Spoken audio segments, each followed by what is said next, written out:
What is up, everybody? fluxJeLLy here, bringing you guys another StarCraft 2 replay between myself, fluxJeLLy, the Green Zerg, spawning here at the, the 5 o'clock position on Shakura's Plateau, against fluxMayhem, spawning at the 7 o'clock position. This is actually going to be a ZvZ on Shakura's Plateau that I played against a teammate of mine. He's a master level Zerg, so it should be a pretty exciting game. ZvZ, really volatile match. I mean, pretty much one click can lose you the game if you miss micro your Zerglings and get hit by one Baneling. And then lose all your lings, it's game over. So fluxMayhem is a pretty macro-oriented player. He's not going to do too much cheesy play. He's not really known for that. He likes to be really safe and focus on long macro games. So it's going to be an exciting game. I'm pretty much the same way myself, so we do match up fairly well. So as of now, we have pretty much basic 10 Overlord. No pools yet, no gas, no nothing like that. So we're each probably going to drop. I'd say I'm probably going to do a gas pool. As is he. As you can see, his gas is going down right now. So yeah, he's going to have a really quick speed. His speed actually is going to be faster than mine if he throws down his spawning pool anytime soon, which he actually should be doing as soon as he gets to 200 there. And my gas now going down a little bit later than his, but I got the extra drone out. So yeah, so my pool's going to be a little bit later than his, so his speed is going to be a little bit faster than mine, which I actually won't really know, because his pool and gas were actually earlier than usual. So in my mind, I'm going to be thinking at best I'm going to have the speed the exact same time as him, but his is actually going to be done a little bit faster, which means if I'm scouting with my lings and his speed finishes, he'll actually be able to chase down my lings and kill them, and it'll actually give him a really big advantage. So I'll have to keep that in mind as the game progresses. So yeah, as of now, pretty much standard play. Neither of us went for a 15 hatch. Shakura's Plateau is a pretty good map for 15 hatch. You only got this one ramp here to defend, which you could do with a couple spines and some queens, but it's not really that. It's not that easy to defend early, just because you can't get the creep out here to get some spine crawlers down. So I don't know. I'm a little bit torn. I don't usually like to go 15 hatch just because there's you can't really block it off. You can block off this ramp with your queen, but the natural is kind of open. You can exploit that with lings a little bit. So I tend to go pool first. We can see now the speed's going down. His is about 6 seconds ahead of mine.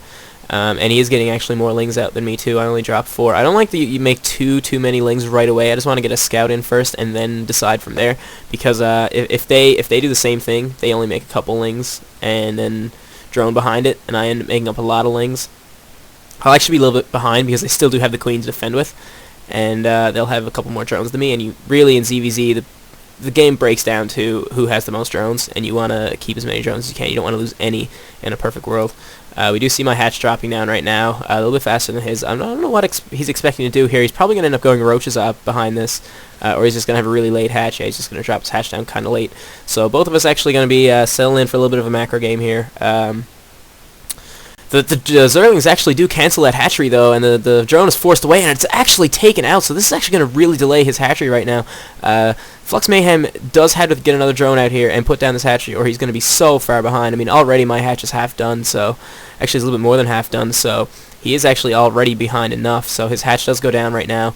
Does have a good number of lings around. I do expect him to start poking as soon as his speed finishes. He should be coming to move out anytime soon now, just to get a scout in, because I only have a couple lings myself, so he doesn't really have much to be afraid of. He knows his speed is done, he knows mine's done. And yeah, he actually looks like he's going to do a little bit of a flood here. He's got, looks to be like 21 lings right here. They're going to actually push out. They actually are going to do a lot of damage, because I only have 10 lings right now, so they have to get out of dodge and jump in here and get some support from the queen. 12 more actually now about to pop, so I should be alright as soon as he gets back here.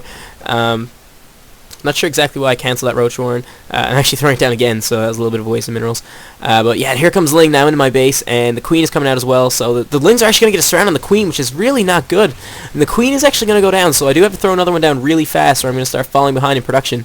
But the damage is done, and he's getting out of here now. He's running away. He lost a few lings, but I mean, in the end, it was worth it, just because he did get that Queen, which is a big deal. And his hatchery is going to be up here now, so he's going to be able to maintain some some drones, and we should be pretty much even. Yeah, he's ahead by 1 drone right now. But this is a lot of lings coming into his base here for a counter, so I will be surprised. The lings are actually targeting down the hatchery. They are split up right now to take out the lings and the hatchery, which I think I should have a couple more of these lings on the hatchery just to do a little bit more damage to it. But, I mean, this hatchery's getting kind of low, so it actually might end up going down. A couple queens coming down here to defend, but more lings streaming in. They should be hitting this hatchery. I don't know why they're not hitting the hatchery. A couple lings spawn, and they started hitting the other lings, so they're not doing as much damage to the hatchery. The hatchery's getting really low. There are no transfuses left. This is the only transfuse he had, and this hatchery's getting so low, but I think the lings are going to get taken out in time. And yes, the lings actually do get taken out in time. The hatchery left at 19 health. Wow. That could have been game right there. If that hatchery went down, this game might have just been over, and he's actually dropped a baneling nest. He's morphing a couple banelings right now just because he saw how ling heavy I was. Pretty smart move by him, actually. Defensive banelings are really good. Defensive banelings are always going to beat offensive banelings. So in this case, and these lings are going to actually get by, but this baneling right here is going to... Oh, he hits every ling. So many lings going down there, just 2 banelings. And that's what I was saying earlier about... you know, how volatile this matchup is. I mean, one misclick and you lose all your lings to a couple banelings, and then now look at the advantage fluxMayhem has. He has all these lings streaming in. I have 2 roaches and a couple of lings and a queen. That's it against all these lings and a few banelings. So this is going to be very interesting to see now if he can do any damage with this attack. I do think he will be able to, just because he does waste that baneling though on only 2 lings, so that was actually really good for me. And these roaches should be able to pick off this baneling if it does run in, but he's actually pulling away right now. He's going to back up and go home and drone up a little bit. He just has 1 drone here sitting here doing nothing. Going to throw down a couple spines. Actually, a lot of spines. I don't know if I think he should have thrown down that many, just because I don't have that many units. Excuse me. But yeah, no, I think he kind of overcommitted a little bit there to spine crawlers, but at the same time, he will be able to drone up pretty hard behind all that. He won't have to really worry about getting attacked. And I mean, that hatchery is so low. It's only now getting up to 300 health, and he's not even injecting with his queen because he's focused so much on keeping the hatchery alive, which is smart because, I mean, if I ran in here now and picked off that hatchery, it would pretty much be game just because my production would be so high compared to his that I would just eventually roll him over. So it is pretty smart there that he is healing up that hatchery a little bit. And I do have a little roach wall here because I don't want any banelings to run in and kill out my drone line. So I do like to do that with my roaches. Let out a couple lings just to scout a little bit. But then keep that walled off with roaches. And I mean, if he does come in with an attack, I can bring in my queens, and he should not be able to break that wall. So I can drone up pretty hard as well behind this. If you look at the income tab right now, though, he's ahead by a couple drones, and he has a lot more spawning out right now. So his lair attack is actually on the way as well. So is mine, but I'm getting my +1 missile attack, while he's actually not. He's throwing down his 2 gas now at his natural, which is good for him. This is around when you want to get those 2 gas. I'm going to start teching. This is where he's going to start determining his tech path when his lair finishes, if he's going to go into infestors or if he's going to go into like mutas or hydras or something like that. Normally you get infestors, and at this point I know I'm kind of far behind, so it's going to be really important the tech path I choose. Usually if you're behind a Zerg, you have to do something kind of outrageous because it's really hard to come back. So I do expect me to go mutas right here just because... you know, I mean, I'm really far behind at this point, and I know this, so I had to do something drastic that is high risk, high reward kind of thing, and just hope that he's not ready for it. And mutas is usually what you want to do in that situation. He does have a lot of lings over here denying my third, which is really smart by him. He'll probably actually be expanding in a little bit, just because look at how many spines he has. He doesn't have to worry about this base getting attacked. So yeah, he'll probably be expanding half soon. I don't see why not. If you're containing a Zerg on 2 base and you can get your third up, it's pretty much game right there. So that's pretty important. And my gas rate. Yeah, the Spire is actually down, and he's getting Infestors. And Infestors against Mutas is a very big balancing match. Infestors actually can't deal with Mutas efficiently with Fungal.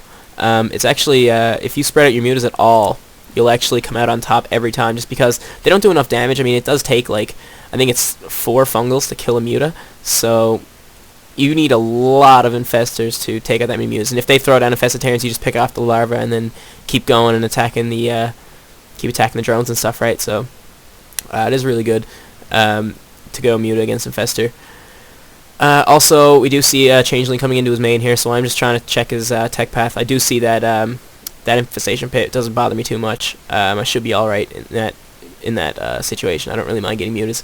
So yeah, we do see 7 mutas now on the way. Probably more to come. There's an 8th one. But at this point, I mean, I'm just hoping that he doesn't scout my Spire and throw down any kind of defense structures like some spores or something like that. And if we look at fluxMayhem's view, he did actually see that that Spire, so that's a really big deal. He is throwing down his Evo right now, so he is going to have spore crawlers up in time to deal with those mutas because they are just about to pop. And yeah, there they all are now, so they should be moving over to his base, but he will have spores up in time.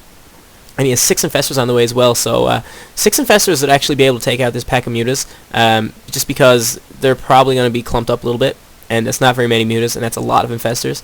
So I do feel like the infestors probably will be able to take out these mutas if I don't spread them out, which I'm actually not. Mutas do tend to clump a lot, and it takes a lot of control just to spread them out. And here comes the infestors right now. Big fungal right there. Look at how many mutas he caught in that fungal. He caught 5 right there. And another fungal. Those mutas are just getting shredded. And we do see the big transfuses coming from the queens. This is actually a really good defense here by fluxMayhem. These mutas did pretty much nothing, and he knows exactly what I'm doing right now. So he's at a huge advantage right now, guys. This many infestors, and he knows how many mutas I just lost. If we look at the units lost tab, I mean, look at that. He's doubling me in the units lost here. I've lost so many resources worth of units. And I do actually have to get my 3rd right now, as he thrown down a little ninja base up here at his 4th, which is actually really smart because, I mean, chances are if I'm really busy, I'm only going to scout right here if I'm like really pressed for time and APM. I'm only going to check here for a 3rd. I'm probably not going to check up here. So it's actually a really smart move to take that hidden 3rd because, I mean, it's just as easy to defend as this 3rd right here, and I might not find it, so it's a little bit of a better call, I think. We do see now, I do have a lot of roaches coming out now, though. But again, roaches against infestors is not a very good matchup. I mean, infestors do so much with fungal. We do see he does have a lot of fungal stored up here. He's going to have 2 on these, and all these guys will be ready for a fungal by the time the engage happens. So, yeah, this isn't looking very good for me right now. There's only 2 mutas out right now. I did pretty much halt muta production just because he had spores down, and, I mean, he had infestors there, and he had his queens, so I wasn't really going to do that much damage to him with mutas.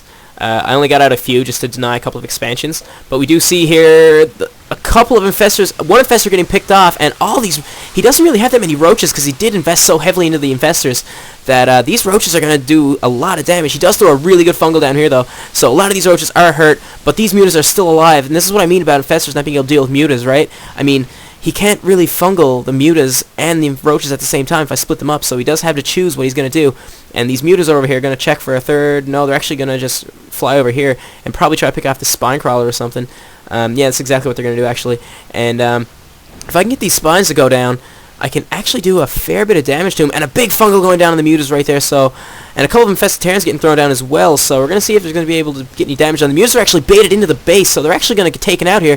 The spore doing so much damage to the mutas and the infestitarians. Well, over here we do have a roach engage, and I mean, at this point, I'm 1-0, because I did let that upgrade finish, and he's 0-0, so my roaches are going to be a little bit more effective than his with that extra attack upgrade, but he does have burrow, and I do not, so that is a big deal for him. He'll be able to heal up his roaches a little bit and just stand there while mine get whittled down, and he's actually going to be able to run in with infestors here and fungal if he really wants to, because infestors are pretty quick on creep.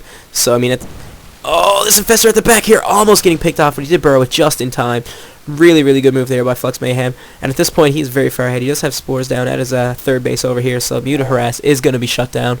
And as for me, I am just getting my 3rd base up and running right now. I am ahead in the supply count, however, so that is one good thing to take out of this, but his economy is going to quickly pass mine, and he's going to be able to close that supply lead really fast if I don't make something happen here. And a lot of roaches engaging here, so I'm going to get the better of this, because I do have a better concave, more roaches, and an upgrade. So his roaches aren't going to last very long here, but he does have so many infestors, so these roaches probably aren't going to do that much damage. They're probably going to get taken out pretty quick here by the infestors. The infestors actually burrow away, and there is still a lot of spines up here, so I can't really push into this because, I don't know, the spines are just too good against roaches, and look how many are really low. So at this point, I just had to sit back and try to keep him contained for what I think he's on 2 base, but he is actually on 3. Even though it isn't really mining, it has no drones up here at all, except for these ones here about to pop, so that is one good thing. 2 infestors actually also coming out. He's actually getting a spire too, so he's actually going to try and match my muta count, because he's seen that I stopped muta production. So if he actually does start making mutas and I stop, which I have, he's going to have a really big advantage, because these roaches can shoot up. And right now I'm pretty much stuck on roach tech, because I can't really survive any other way. If I stop making roaches, I'll die, because I'm really far behind. And his infestors is doing too much to my roaches here. Look at all these infestors coming out right now. And are these going to get picked off? I wonder. He's going to get a big fungal off on the roaches, and he does burrow right away, so that is a really big fungal. So much damage being dealt to the roaches there. And he's just going to retreat and wait for another attempt to fungal. And he is actually unburrowed right now, so we're going to see if he does come in again. I should be using these mutas to ward away the infestors. I don't know why I'm running away with them. And the infestors get another big fungal off on the roaches. Look at how many roaches he's catching. 2 big fungals. So when his roaches come out, or his lings, or whatever he has, yeah, lings here, when they come out, these roaches are going to be so weak that they're just going to melt to anything that comes out. So I do head retreat here. I am getting Burrow so I can heal him up a little bit and kind of recuperate some of the damage that was done by those fungals. In the meantime, he does have a lot of infestors here just storing energy, and he is starting muta production right now. He does have 6 mutas on the way. His main is mined out as well as mine, so right now we're on pretty even ground in terms of bases, because my third is up and running now as well, as is his, sort of. He will be maintaining a lot of drones over there now, yeah. And so right now, he's actually going to be ahead in the muta race right now, because he started making mutas before me, because I didn't restart until now. I do feel like mutas is a better option, which at the time I should have probably known right away. I was just kind of in the heat of the moment. I didn't think of it, but I should have been going mutas this whole time, because I could just spread them out and kill pretty much all the infestors, and then have nothing left but roaches to deal with. And that would have been a really good situation for me, but I did not do that, of course, and now he's going to be ahead of the muta race, so I'm going to be a little bit behind. He does actually catch a lot of roaches there with a fungal. I do burrow, but he does have an overseer here, so I'm not going to do very much damage. And my muta's in here against his mutas. Now, I do have more mutas at this point, because his aren't actually out yet, but he does put a big fungal on my mutas, and that does weaken him a little bit and let his get away briefly. But his mutas will actually get taken out right here. He does have more on the way right now, so he will be able to clean this up pretty quick, and he does have a lot of infested Terrans here. So yeah, he actually does save one muta. So every little bit counts at this point. I did throw down a Nidus network because I did see this really big spine crawler wall in front, so I kind of wanted to do some damage in here, but I haven't actually been able to because he's just all over the map really, and I can't really break out of my base. I have to live if I. Oh, here we go though. I might actually be moving some roaches up here, but if I move too many, this is the problem. I'm gonna get overrun. So I need all the roaches here to defend, because there's just so many lings and infestors here that. I mean, if I use a lot of roaches to attack that base, I'm just going to die, and that's not the situation I want to be in, of course. And send out a few roaches here. I do believe that was a misrally, but now I'm forced to engage right here, and look at all these infestors. That's so many infestors, 14 infestors. Look at the size of that fungal, a huge fungal on the roaches right now. And this is all he has to do, back up, fungal when they get close, back up, fungal when they get close, and he'll eventually just kill everything, because fungal is just so good. And, I mean, it only takes, I think it's, 5? Is it 5 fungals? Fungal does 40 now, so if my math is good. And actually, we do have a lot of lings here running into the third base here, and this is actually going to do a lot of eco damage, just because I can't defend this many lings, and I'm actually going into the Nidus network right now, and I'm going to hit his main. Actually, no, I'm going to hit his 4th base. I did scout this 4th base, and roaches are just going to start streaming into this 4th base, and this is going to actually probably take out this base right here. There's only 3 spine crawlers defending it, which is almost nothing. The infestors are running away from this base. My third has gone down in the meantime. Look at how many mutas are here. His muta count is so much higher than mine that it's almost insurmountable at this point. But in the meantime, all these roaches are taking out the 4th base. They're running down into this 3rd base right now as well. A lot of spine crawlers are going down, but I don't think they're going to get up in time. These roaches are coming down here. They might pick off this hatchery if they focus it down. And it looks like, no, they're actually going to go for the spine crawlers. So, all the drones are burrowed, so I can't actually see them. So I do have to take out the spine crawlers, and all these infestors are coming in right now. So this hatchery is actually going to get taken out. But these roaches are now stuck, because these infestors can just pin them right here with fungals, and the mutas can just take them out from overhead. So, really, really, really good defense right there. He did lose a couple bases, however, so that is putting me back in the game. And these roaches are actually running into the natural. This hatchery is still weak from earlier, so the roaches may be able to take out this hatchery as well. They do run in. They should be avoiding the spines. Yeah, there they go. They are avoiding the spines now. And they are going to take this hatchery down, so now he's actually got no mining bases right now. But I don't have much of an army left. He does have a lot of infestors and mutas. And, I mean, all I have right now is a handful of mutas, which is not going to deal with his mutas at all. Look at how many he has right now. And, all I have is a couple of roaches and some mutas. I do need a lot more than this, but at the same time, my income is shot right now. My main is mined out, this gas is mined out, and my minerals are almost mined out here, and I mean, I'm only on 2 gas at this point, while he does have this hatchery coming back down. He should be throwing this one down soon as well. Don't know why he isn't exactly. Yeah, it looks like it's going to go to there right now. Yeah, so he's throwing that hatchery back down as well, so he's actually not taking as much damage as me, because I had to trade my whole army to do that, and I actually can't deal with his army at the same time. So, he should actually be pretty well off from that. One muta out here trying to pick off an overlord actually does get it, but my mutas will pick off this muta, and at this point, I mean, every muta counts. I mean, his muta count right now is pretty high. He's at 21 mutas, and I'm at 12, so I do have a lot of catching up to do at this point. And, I mean, right now, these mutas can't really do much damage. I mean, all these spores are getting hurt, and his mutas are coming right behind mine, actually. And yeah, I'm going to lose every muta in this engage. That is really bad here. That might actually just be game. Yeah, every muta does actually go down there. So his mutas actually have free range over the entire map right now. They also have +1, which mine do not. So fluxMayhem is actually probably going to be taking this game fairly soon. I mean, I don't really have much to defend against this. He could just pretty much A-move and win at this point. He has so many infestors too. I mean, look at how many infested Terrans that would be. Oh my god. That'd be 8 each, so there's just an insurmountable amount of units right here that I cannot beat. The mutas are actually running into my 4th base right now. They are probably going to take this out pretty easily. Yeah, they will. There's only 1 spore here. Or, well, 1 that'll matter. So, yeah, this 4th base is going to go down. I do expect a GG anytime soon right now. There's not really much I can do in this point. fluxMayhem has just too many mutas. This many mutas, I mean, 3 spore collars isn't going to do anything to this amount of mutas. I'd need a lot more than that, and especially where I lost my whole muta army before. I mean, if I waited till he engaged with his mutas here to use mine, I probably would have been in better shape, and I might have been able to hold it off, maybe. But after losing all those mutas, that was just game right there. There's nothing I could do. This is my only pack of mutas right here. And yeah, they get caught by the infestors there. That's definitely going to be GG. I do expect it anytime soon. Yeah, there's the GG. So yeah, thanks for watching, guys. I hope you enjoyed that ZvZ. It was fairly long and macro-oriented, so hope you guys learned something, and stay tuned for more. Thanks.